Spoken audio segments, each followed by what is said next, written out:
क्या रामायण सच में हुई थी या यह सब बस एक मनगढ़ंत कहानियां हैं? इसके ऊपर कई बार चर्चाएं हो चुकी हैं। कई लोग हैं जो इसे सच मानते हैं, लेकिन कई ऐसे भी लोग हैं जो आज कहते हैं कि यह सब एक मनगढ़ंत कहानी है, क्योंकि ऐसा हो ही नहीं सकता। लेकिन आज की वीडियो रामायण को काल्पनिक मानने वालों को हिलाकर रख सकती है। आज हम आपको वैज्ञानिक रिसर्च के कुछ ऐसे सबूत दिखाएंगे जिन्हें देखने के बाद आप ये मानने को मजबूर हो जाएंगे कि रामायण बस एक धार्मिक किताब और मनगढ़ंत कहानी नहीं है, बल्कि रामायण सच में हुई थी और श्री राम, रावण, हनुमान जी ये सब सच में मौजूद थे। और यही सब बातें जानने के लिए इस वीडियो के अंत तक जरूर बने। रामायण भारत के सबसे प्रसिद्ध ग्रंथों में से एक है।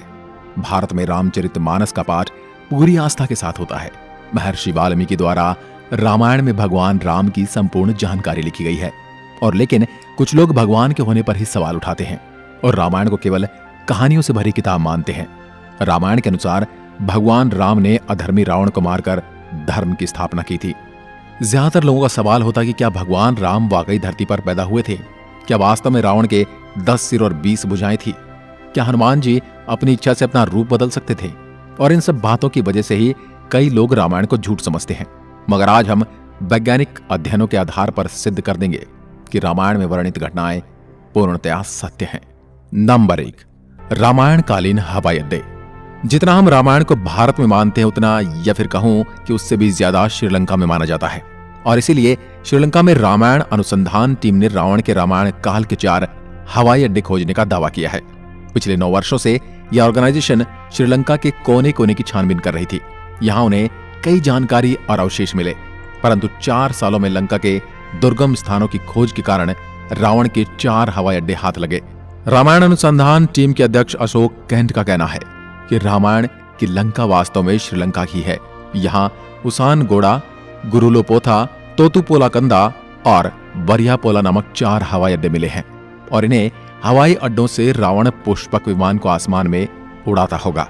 और यह हवाई अड्डे न सिर्फ ये बताते हैं कि रामायण सच में हुई थी, पर यह भी बताते हैं कि उसमें लिखी गई सारी बातें जिन पर हमें यकीन नहीं होता, वो भी सच हैं। नंबर 2, रावण का महल। रामायण के अनुसार रावण सोने की लंका में रहा करता था, जिसे हनुमान जी ने जला दिया था। श्रीलंकन गवर्नमेंट को श्रीलंका में एक ऐसा महल मिला है और यह दावा है कि यह महल रामायण काल का है। इस महल से कहीं सीक्रेट रास्ते निकलते हैं जो उस महल को शहर के अलग अलग जगह से जोड़ता है। लेकिन जब रिसर्च टीम ने इन पर रिसर्च की तो पता चला कि गुफाएं नेचुरल नहीं बल्कि किसी समय ने इंसानों द्वारा बनाया गया था। श्रीलंकन हिस्ट्री के अनुसार रावण शहर के अलग अलग हिस्सों में अचानक से ही प्रकट हो जाया करता था और पलक झपकते ही उन हिस्सों से गायब होकर अपने महल में पहुंच जाता था। इसलिए जानकारों का मानना है कि रावण इन्हीं गुप्त रास्तों का इस्तेमाल किया करता था।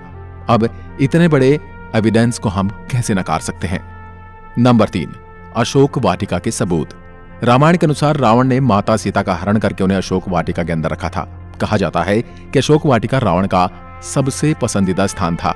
यह जगह इतनी रहस्यमयी थी कि हनुमान जी इसे आसानी से ढूंढ नहीं पाए थे। मगर हैरानी की बात तो यह है कि वह अशोक वाटिका आज भी श्रीलंका में मौजूद है। ऐसा माना जाता है कि एलिया पर्वत की एक गुफा में माता सीता को रखा गया था, जिसे सीता एलिया नाम से जाना जाता है। यहाँ सीता माता का एक मंदिर भी है जिसे विरांग टोक कहते हैं और वहियांगना से 10 किलोमीटर की दूरी पर है।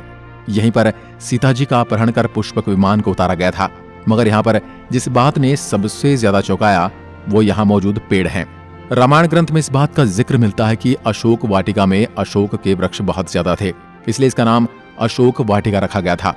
अब जैसा रामायण में इस वाटिका के बारे में कहा गया था, वैसा आज यह गार्डन है, जो कि इसे हम रामायण कालीन एक सबूत मान सकते हैं। नंबर 4, द्रोणगिरी पर्वत।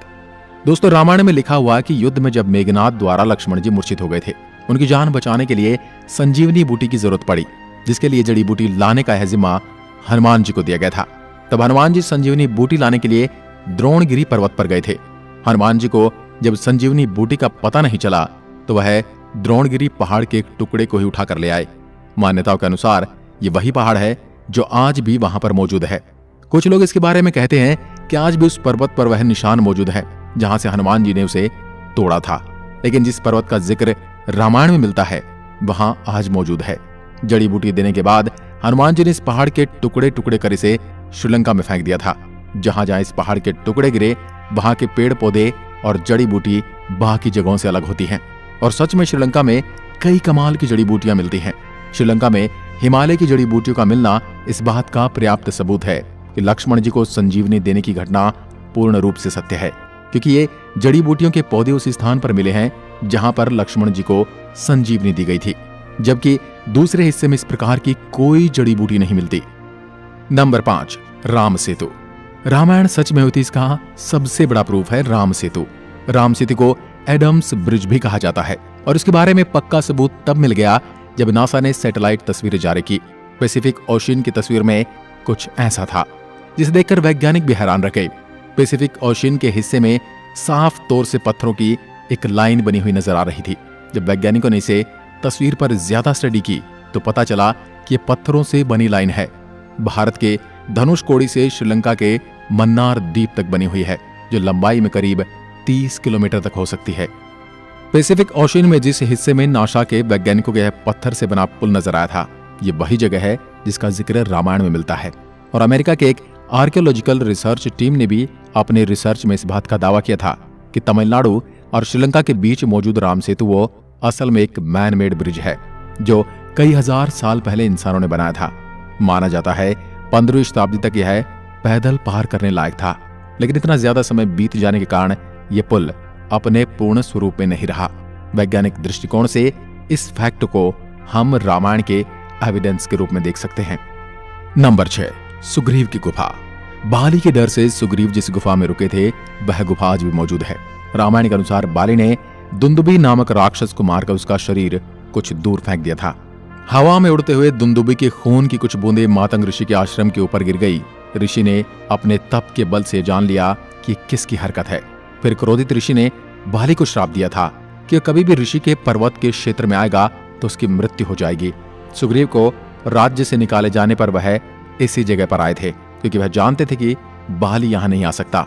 यहीं पर उनकी मुलाकात राम जी से भी हुई थी और बाद में राम जी ने बाली का वध किया था और सुग्रीव को किष्किंधा का राज्य सौंप दिया था। और ये सारी गुफाएं आज भी मौजूद हैं। नंबर 7, राम सेतु के पत्थर। भगवान राम ने समुद्र को पार करने के लिए बंदरों की सहायता से लंका तक पुल बना दिया था। कहा जाता है कि इस पुल के माध्यम से श्री राम की पूरी वानर सेना रावण से लड़ने लंका गई थी। मगर हैरानी की बात तो यह है कि राम सेतु में इस्तेमाल किए जाने वाले पत्थर आज भी मौजूद हैं। राम सेतु पुल के पत्थर पानी पर तैरते थे।